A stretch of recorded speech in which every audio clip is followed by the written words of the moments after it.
Hi everyone, this is Miss Wilson, and I hope that all of you are doing well. I know that many of you are probably stressed out right now about your upcoming deadline for the stereotypes essay in my class. So one thing I want to do is go over the grading rubric and just make sure that students understand how it's going to be graded.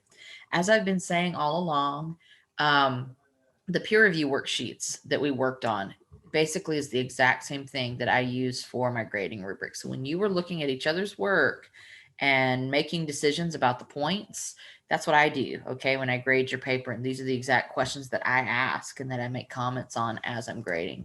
So here's an example of the peer review sheet. There were a couple of items I took off of it for this particular class in order to make it easier for you guys to work depending on the stage that we were on. But this is the grade sheet, and I'm going to go through it and give you some commentary on it.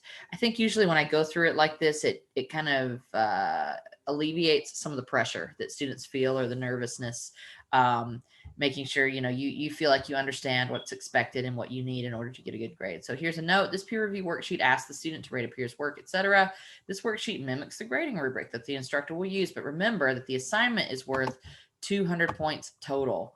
So points in all categories will be doubled. So if you go through and you add these up, 20 here, 40, 50, like if I was to go down every box, 60, 70, 80, 90, 100, right? This adds up to a 100. If you add up all the points on this worksheet, you just have to remember that once I go through and do this score sheet for the assignment and give you a certain number of points in each category, when it goes into Canvas, it actually counts double. It's worth a 200-point grade. So whatever score you get on this, let's say you get an 85 total on this, that 85 would then be doubled up to 170 when it goes into Canvas, if that makes sense. So it's 170 out of 200. It's still an 85, so to speak, but the grade counts for more, right? It affects your average more, okay?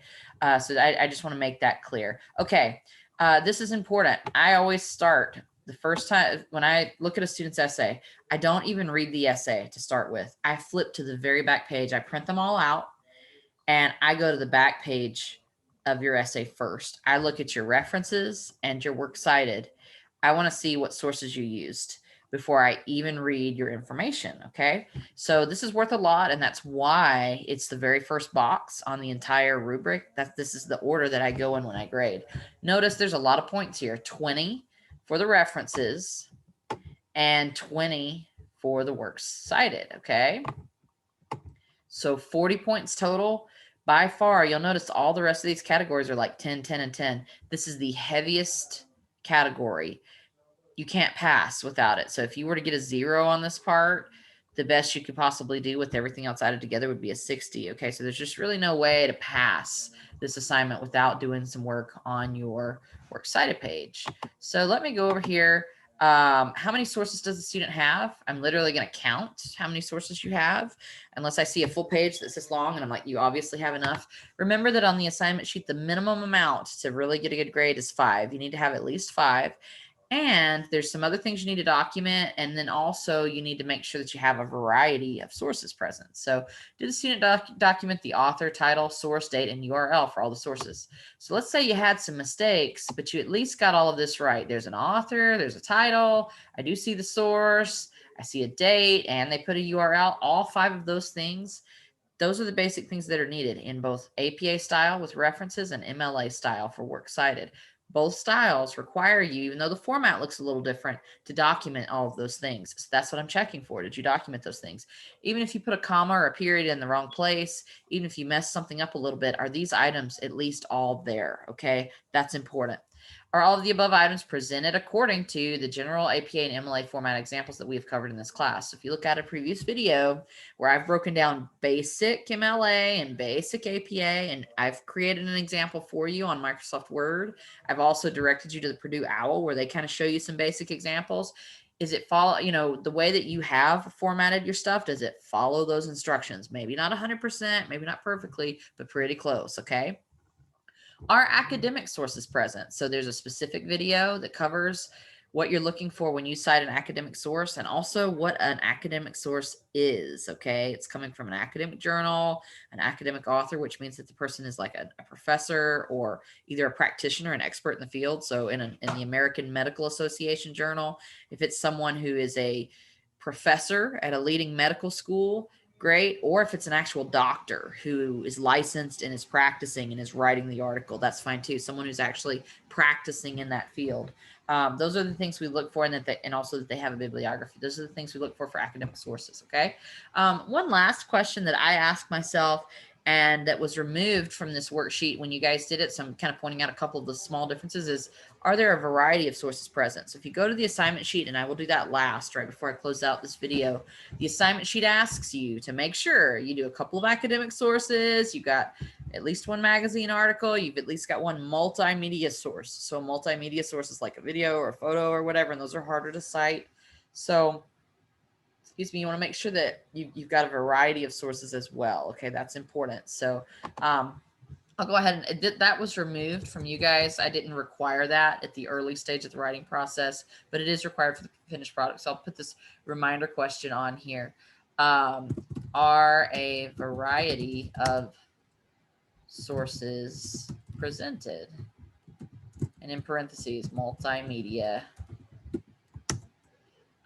print, electronic, etc. Okay, so the other types of sources that I asked for on your assignment sheet, you want to check and make sure that you've covered those. Okay, so now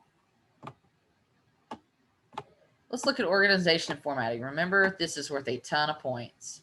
Organization and formatting. The format needs to be an APA, even though I want you to cite your sources both ways to get that experience and to know what to do, no matter what type of essay your professor wants you to write. It's formatted in APA style. There is a student example. It's an essay about pit bulls, stereotypes about pit bulls, that's posted on Canvas, I think during week 4 or week 5, something like that. And that shows you a basic format. The Purdue OWL also includes basic format instructions for how the paper is supposed to lay out. And so I've got another video earlier that I posted about that, but I am checking for your formatting. I'm also checking for in-text citations, meaning you documented everything at the end of the essay, but now have you gone back and either inserted a parentheses, or in the sentence itself, have you named the author and the title of whatever it's coming from? So according to an article written by Jane Doe of the New York Times, here's what's going on. You know, you're giving credit in the sentence itself to where your information is coming from. So one or the other.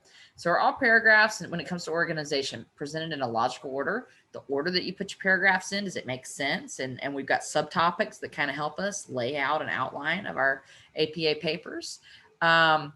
Is the essay presented in general APA format and style, including the cover page, the running head, the page numbers, 12-point font, double spacing, bolded sections of the essay, and appropriate style and margins? So look at the examples, make sure yours matches the examples as best as possible to get points there. How many in-text citations does the student provide?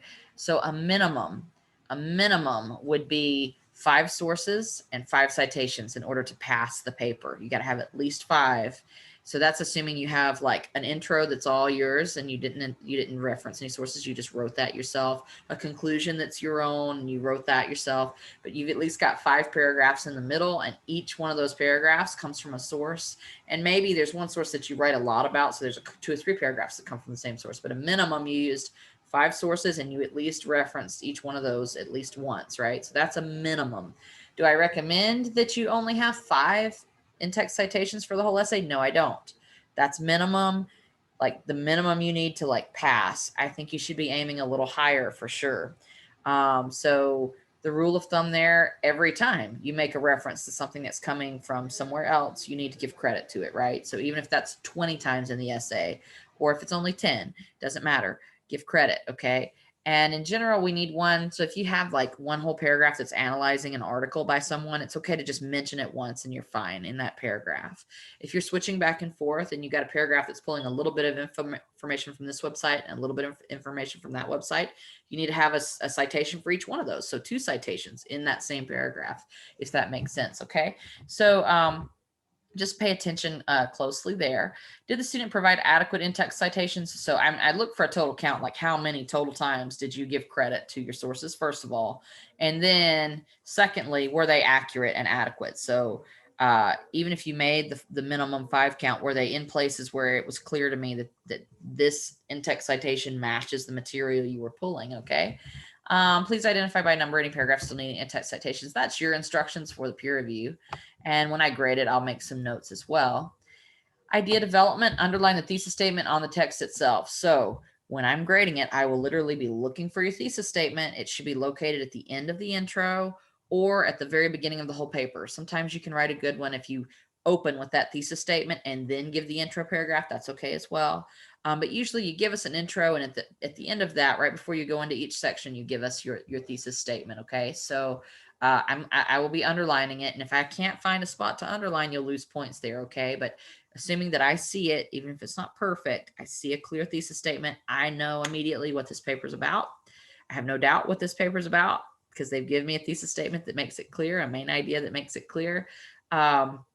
You're good to go there. So also each paragraph should have a main idea, right? So you've got these little subtopic sections that tell me what this section is about, what this section is about, and what this section is about. But also when I read the paragraphs within those, I should know that this paragraph is talking about this and that paragraph is talking about that. Again, your main ideas don't have to be perfect, but I need to be able to clearly see at the beginning of each paragraph, like, okay, I see where this paragraph's going. I know what this one is about, okay? Did they provide adequate supporting evidence, including data, examples, witness or expert testimony, or other evidence to support the main ideas? This is important. So data, that's numbers, percentages, how many people are affected by this, etc. Examples, if you come up with a story from an exact person who has a name, and even if they change their name for the name of the article, but they, Jane Doe has been willing to tell us her story, and you bring that in there. Someone who witnessed an event or is an expert in the field. Maybe it's a psychologist or somebody that's analyzing something and you want to quote them, that's fine. And then there's other types of evidence too, say a photograph of something, someone actually filmed something or saw something. So they're just kind of this outlying evidence, a variety of things, but in general, we're looking for numbers, data, statistics, examples, or witness or expert testimony, okay, is generally what we're looking for there. This one was not part of your peer review. This last question, did the student provide an adequate conclusion or solution and a call to action? That's going to be the last part that we work on for this essay. I want you focusing on everything else first. And then for the solution, you want to explain to the audience, what is it that we should do in order to change this? So you point out the fact that we have this harmful stereotype that's very offensive. It's also not accurate. It's not correct. It's unfair. How do we change it? What is it? Where is it coming from? How do we root out this problem? How do we change people's perceptions, right, on this particular issue, right? That's your thoughts. You want to give us your opinion, your thoughts on what you think should be done to try to address it in our society. So that'll be the homework assignment for the final week of the paper, is to add a solution that sums up your ideas, but also kind of provides us with a next step or a call to action. Like, what is it that we need to do in order to move forward and advance and change our views on this stereotype? Word choice, avoiding contractions. So anything that has like an apostrophe, such as isn't or I'm or doesn't. Slang, so unprofessional speech. Or text language, for example, through THRU versus THROUGH, spelling it out, that type of thing. So we want to avoid all of that, okay? And as I go through, I will definitely mark any slang or unprofessional language that I see throughout, okay? And you do lose points for those. You want to write professionally, okay? Not with text language or slang language. Sentence fluency, were all the ideas easy to read and understand? Did each paragraph read smoothly overall? So as I'm reading, am I having a hard time like getting through it, like sentence by sentence as I'm reading it? And I read it out loud on the second read, like, I don't really know what she said right here. What is this? What? Yeah, I get it. But it's not clear, right? Like the sentences are kind of just really choppy, really confusing. And I'm having a hard time just trying to get through from the first sentence to the second sentence to the third sentence and know what's going on, right? That's not a good score. Even if everything's not perfect, maybe you got commas that are in the wrong places or whatever, but I'm at least able to kind of read through it and it makes sense. What you've written is coherent, is what it's called. It makes sense. That's at least going to get you some points, okay, on here. So 5 and 5, right? Like even if every comma's not in the right place, but I can read it fairly well. Okay. That's going to get you a good score in this category. I tell students, as a reminder, read it out loud before you turn it in. Usually if it sounds a little off, it is a little off. Get someone else, even if that person is not an English major. If it's your husband, your wife, your boyfriend, girlfriend, your sister, your brother, if you have an older child who's 13 or 14 or 15, get someone else to read it to you out loud. And if it sounds weird and they get stuck on certain parts, you need to check it. You need to check and make sure that maybe your sentences are making sense in that area. Okay, moving on.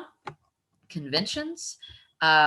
This is where we get into the technical stuff. Notice it's only worth 10 points. So potentially, if you're not good with putting commas in the right places or capitalizing things correctly, but you do well on all of these other categories, things are at least clear and easy for me to understand.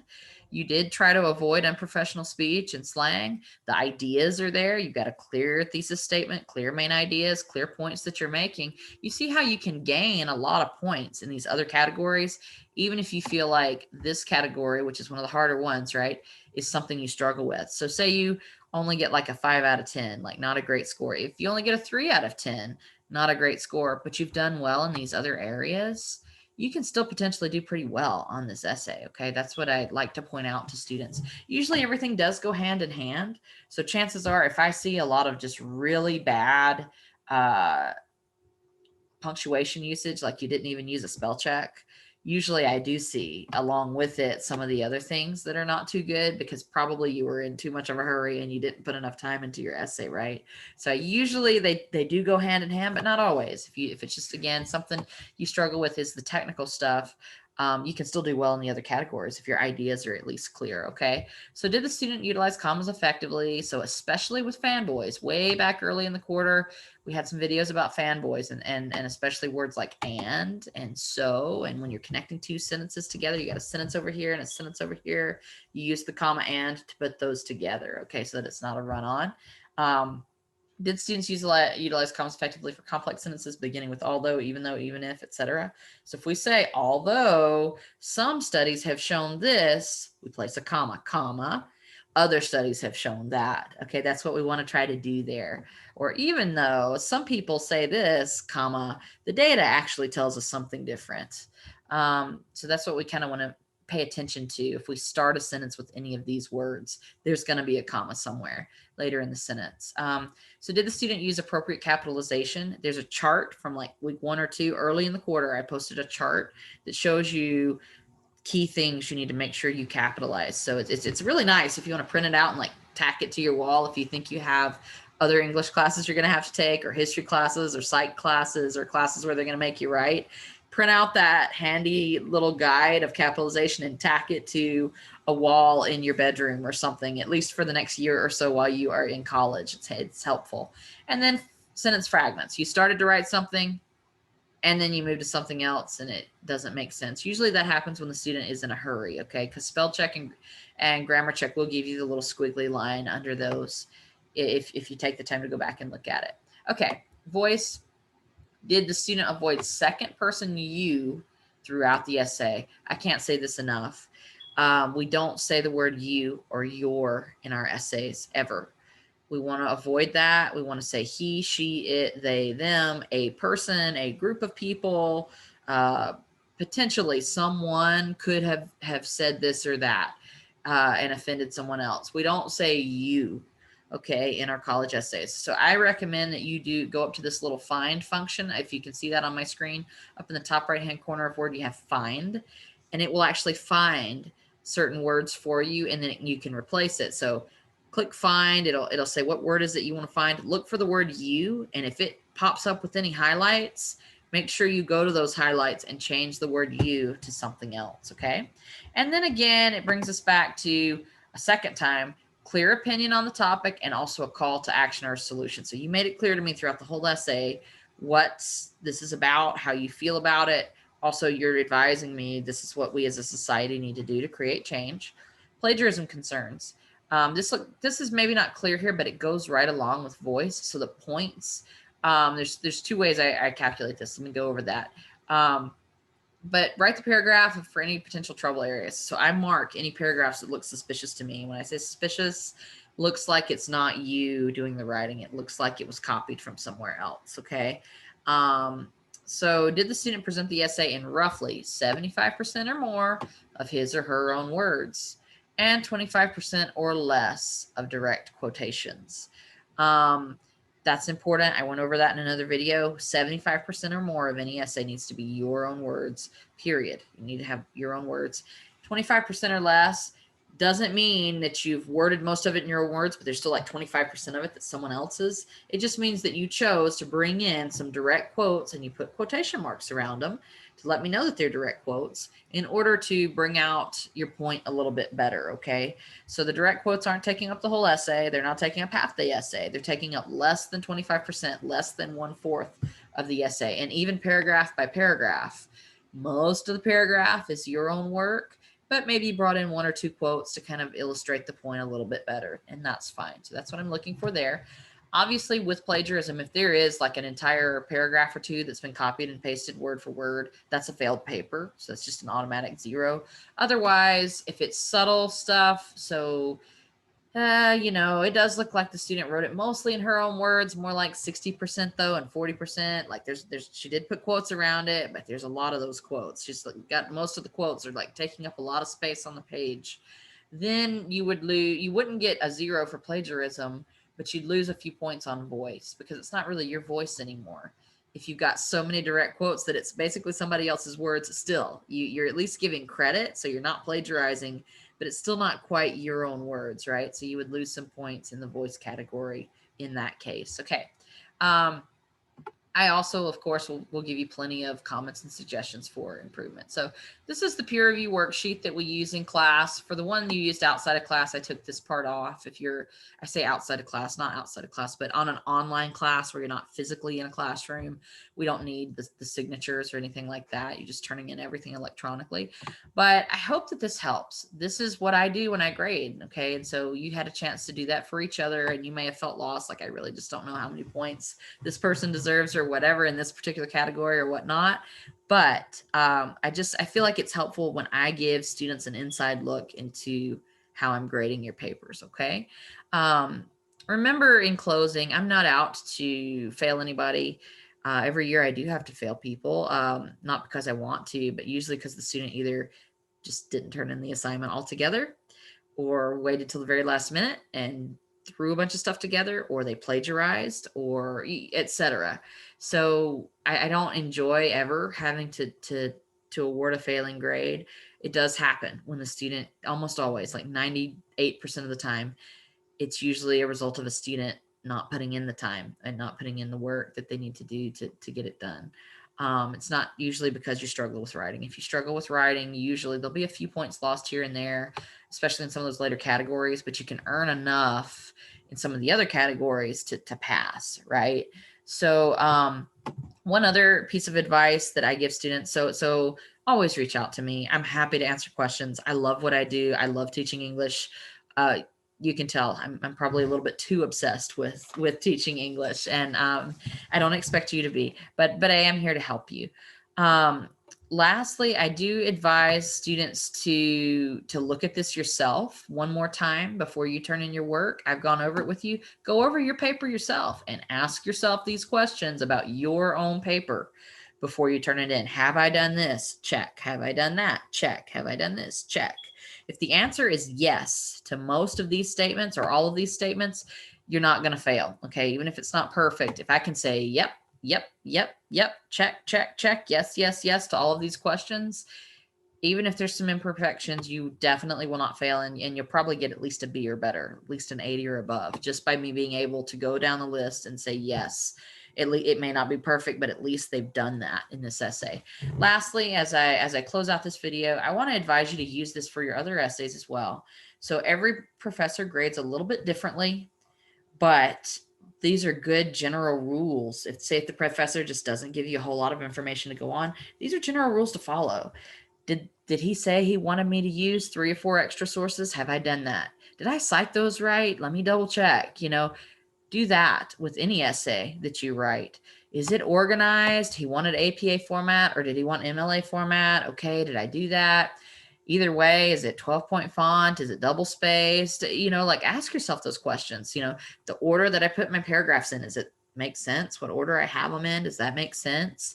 Do I have a main idea? Like at the top, at the beginning, in the introduction, is it clear what my paper is about? That's my thesis statement, a main idea. Do I have other main ideas throughout? Does each paragraph that I go to, is it kind of clear to the teacher, like what this paragraph's about or what that paragraph is about? You see what I'm saying? Like, even if it's not my class, anyone's class, you could use this handy little worksheet to kind of give you an idea of how to grade yourself for a lot of professors' essays. And I have found that many students that I've had in the past have done so with success. Have a great night and a great week, guys. As always, email me if you run into questions, problems, or concerns. Later.